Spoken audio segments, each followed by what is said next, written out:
China's President Xi Jinping is highlighting the importance of Southeast Asia with a three-nation tour. We will take a look at what this means for the region and the world. Hello, I'm Anand Naidu and this is The Heat.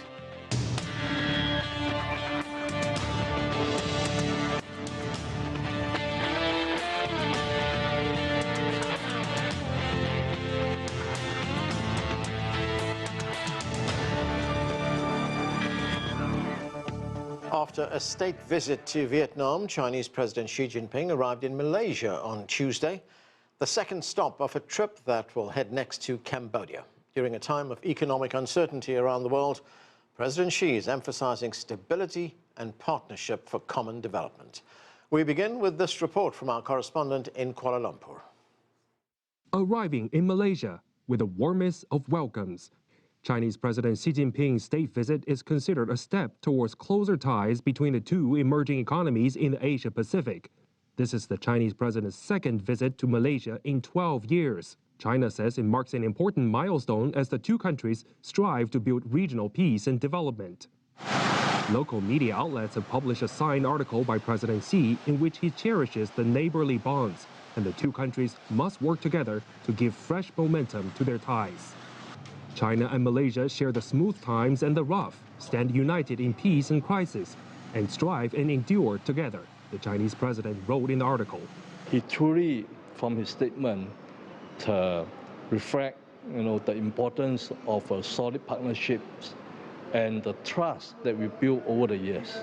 And I think it's very, very impressive and touching.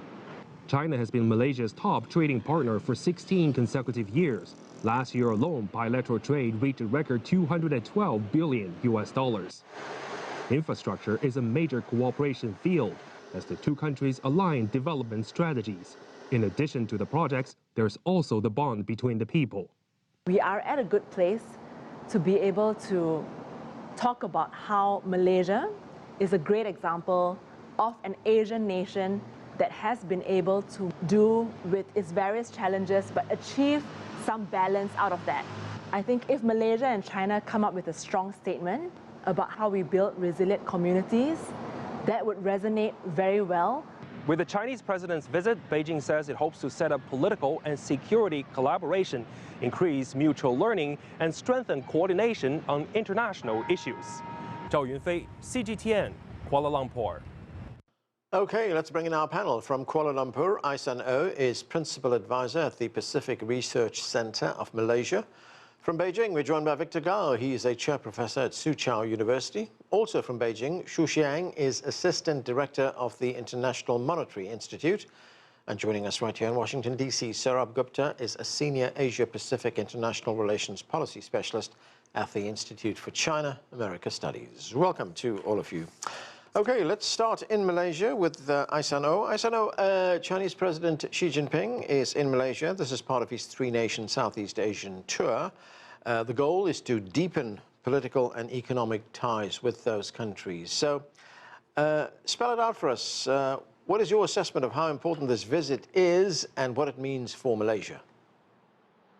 Well, I think as both countries indeed facing a lot of challenges amidst this global socio-economic uncertainties, it is perhaps very important for the two countries to redouble their efforts in terms of both deepening as well as broadening their economic interactions. Malaysia looks forward to more and more high-level investments from China, setting up factories in Malaysia, more of these factories in order to process some of these raw materials from Malaysia. We also look forward to gaining more market access to China's extremely large consumer market.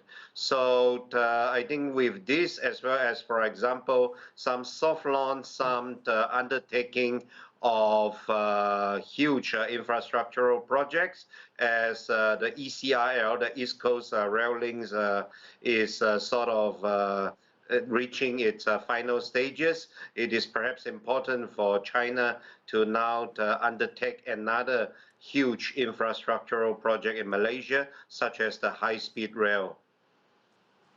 Victor Gao, before arriving in Malaysia, President Xi visited Vietnam. It was his fourth state visit, that is, to the country. In an article written by President Xi, published in the Vietnamese media, he talks about building a shared future for the two countries. Talk to us about the importance of this trip and the timing of it especially. Thank you very much for having me. China and Vietnam share a very long border on the land, and China and Vietnam have already signed the border treaty for their land border. And China and Vietnam also face each other in the South China Sea. There are some territorial disputes, and I think China and Vietnam both are committed to solve their territorial disputes on the sea through peaceful means. That lays a very solid background for China-Vietnamese cooperation. I would say China, in terms of the size of the economy, is much larger than that of Vietnam, and China is also way more advanced in many areas, especially in high-tech. That actually enables both China and Vietnam to cooperate with each other for mutual benefit, because these two economies are highly complementary to each other. We share many similarities and common background. So I think President Xi Jinping's state visit to Vietnam this time really boosted the bilateral relations to a higher level. And both of our two economies face the strong headwind from Washington in this global trade war. And China and Vietnam probably need to coordinate their efforts and try to make sure that neither suffers the bad consequences from this brutal global trade war launched by the United States. There are lots of things we can do politically, economically, trade-wise, mutual investment, people-to-people exchange going forward. So I'm very optimistic about the prospect of China-Vietnamese cooperation in the future.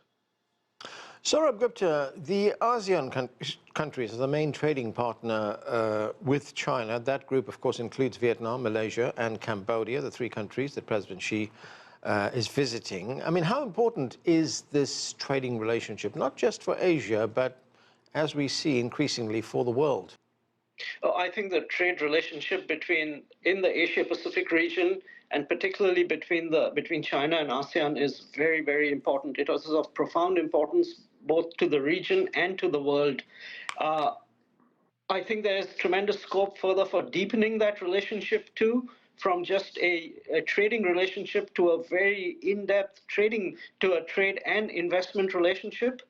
And I would also hope that many of the goods that are produced in these remarkable vertically integrated production chains that span the Asia-Pacific region and run across China and ASEAN, that much of what is produced also incrementally and increasingly is also consumed within the region. I think that is the day at the point of time at which Asia will really come into its own and begin flourishing, rather than just exporting out. It would both export and consume at home. And that would be a day when there would be not the sort of disturbance that we've had in trade patterns and in consumption patterns as a result of the tariff war. Those would be negated.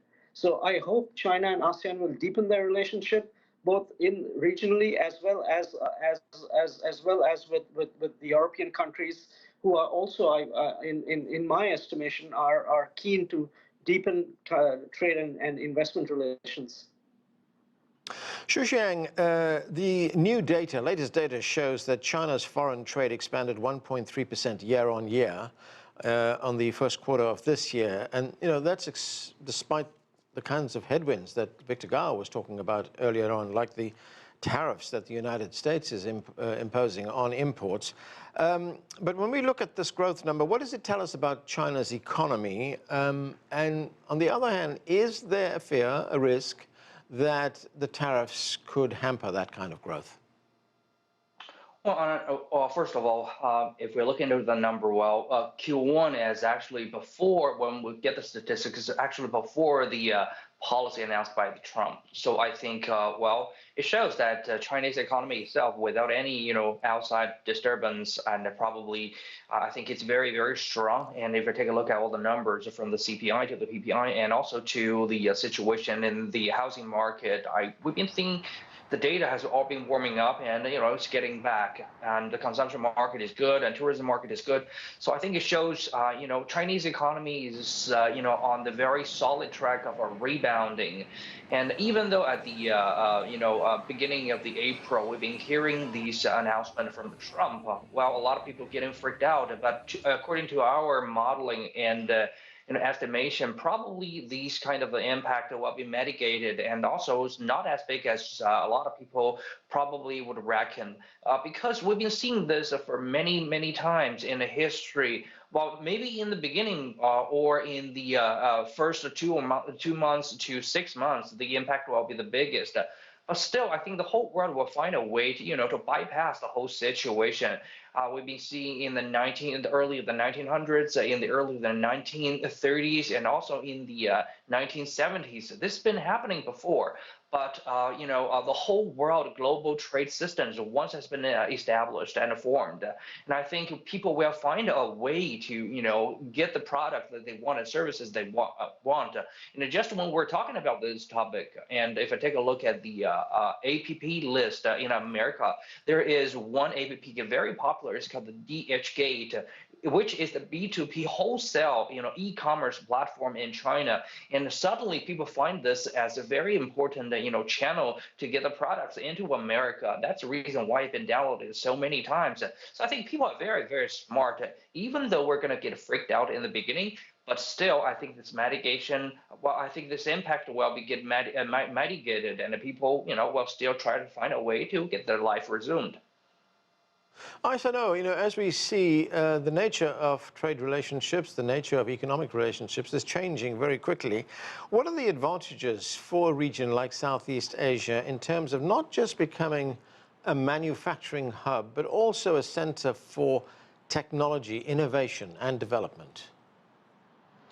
Well, there has been a number of homegrown Southeast Asian what they call unicorns, what they call innovative hubs, and in other words, high-tech development in Southeast Asia.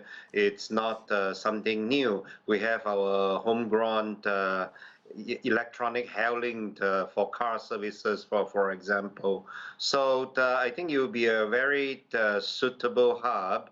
Coupled with, for example, in Malaysia, in Singapore, you have this vibrant manufacturing of electronic devices.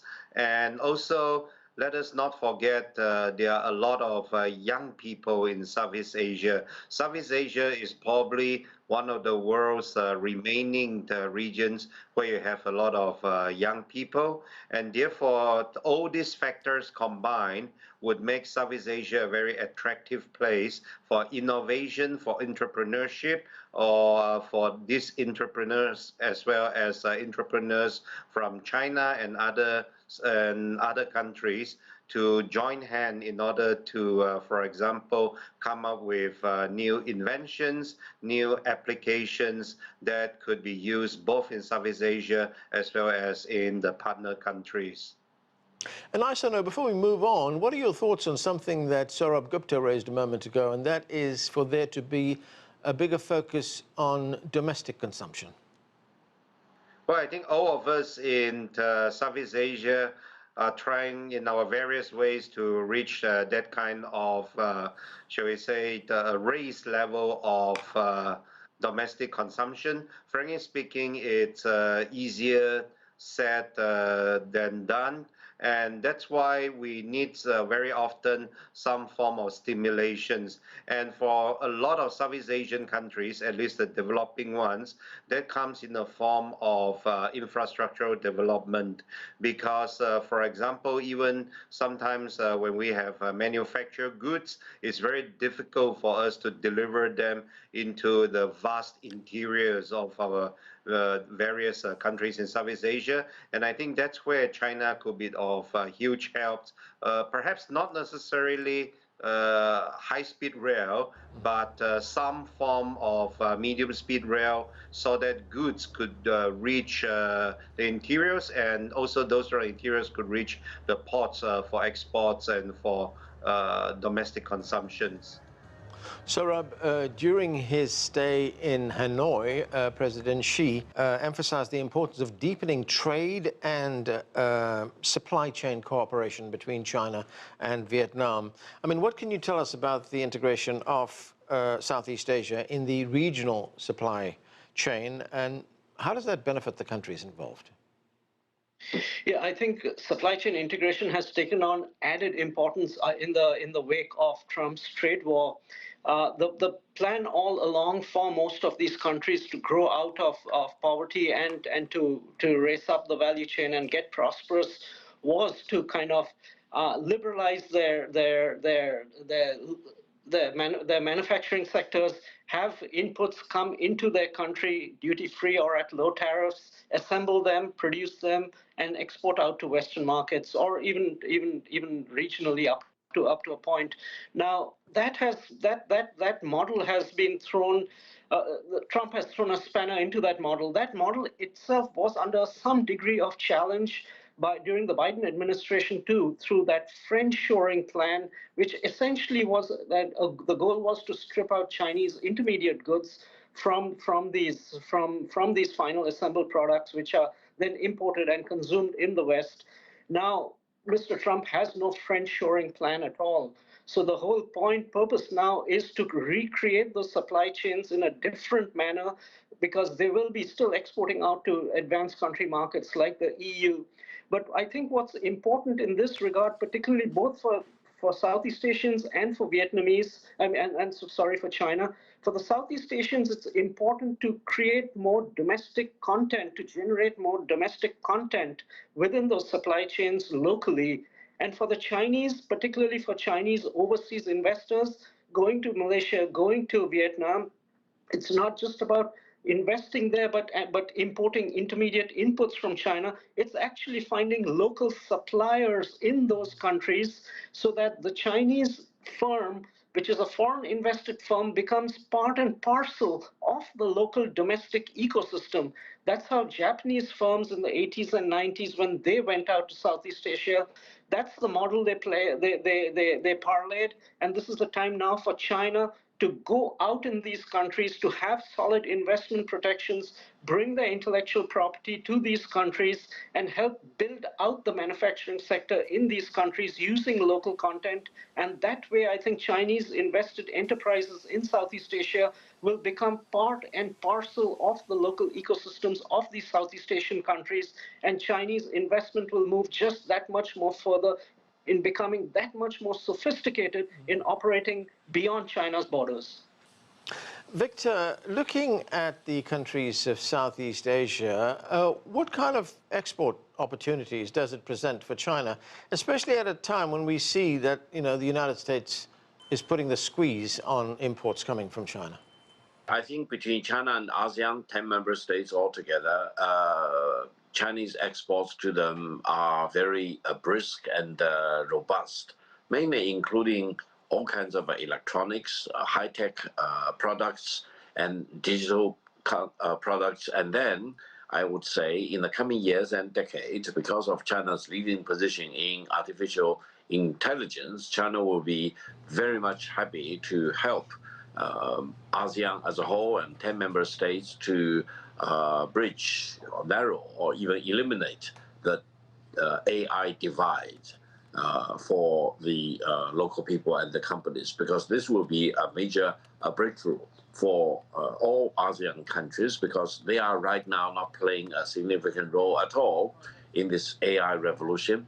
And by today, China and the United States are the two leading nations in this AI revolution. And I would say, if you think about this AI revolution shaking up everything we do, including for China as well as for ASEAN, then Chinese export, Chinese way of cooperation with the ASEAN member states will only be expected to accelerate and expand.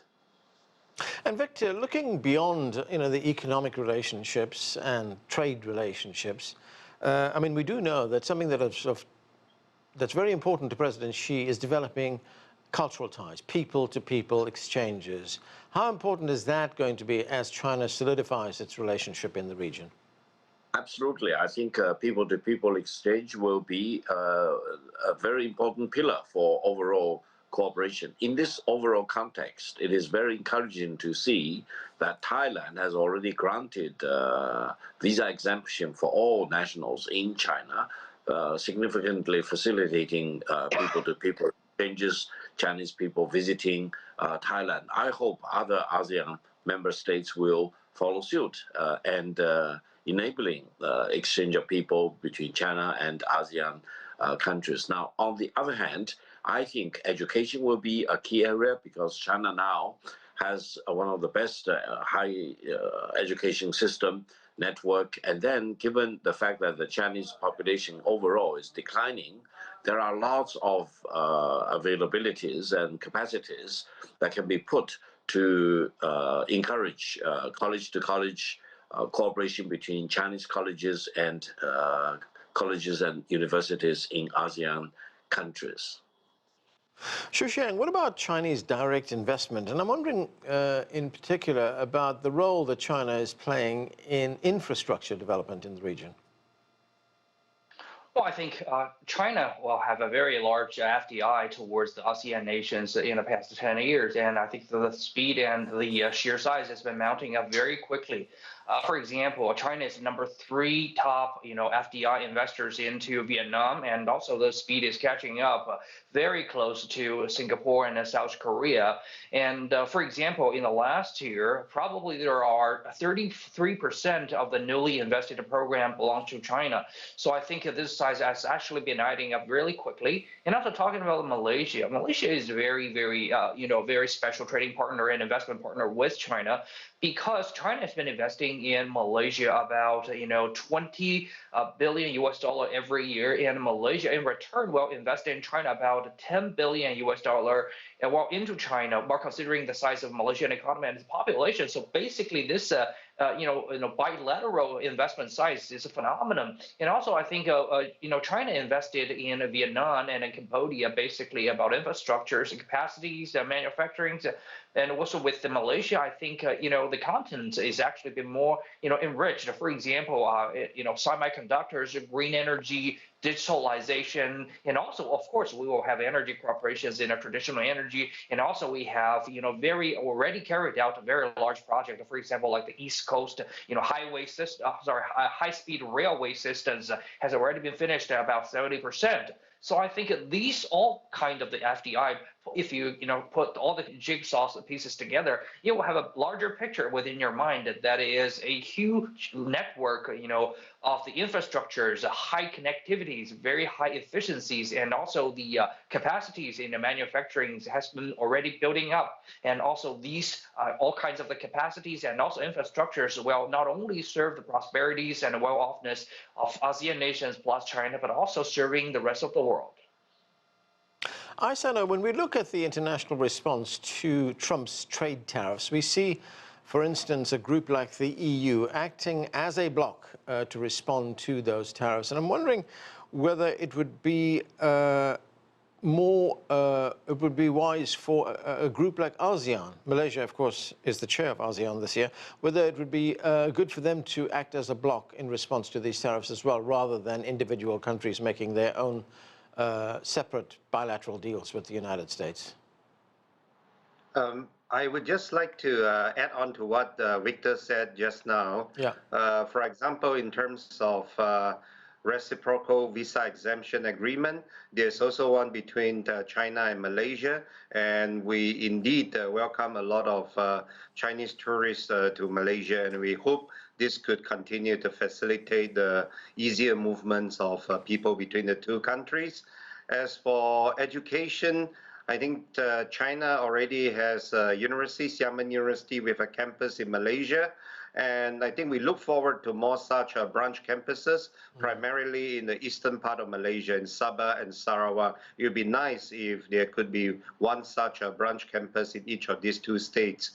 As to whether ASEAN could come as a bloc in their trade negotiation with the United States.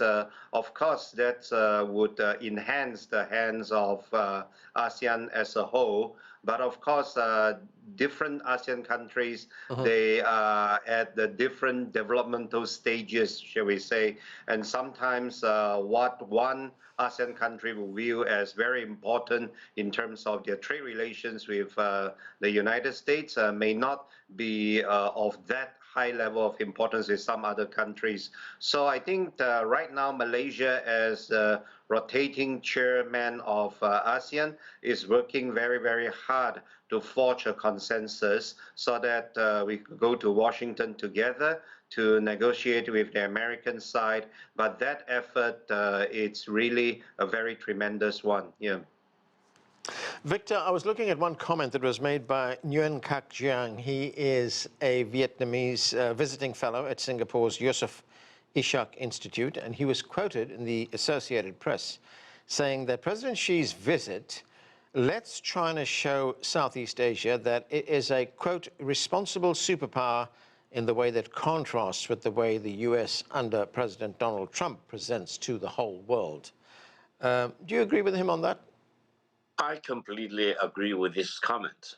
China today is the standard bearer for free trade. At the time when the United States is really the most dangerous disruptive force for free trade and for many rules in the current international order. And I hope the expectation on China to live up to that role will not be disappointed, because this is exactly what China is doing. China's retaliatory tariff against the United States is not only to take care of its own economic interests, but to protect free trade.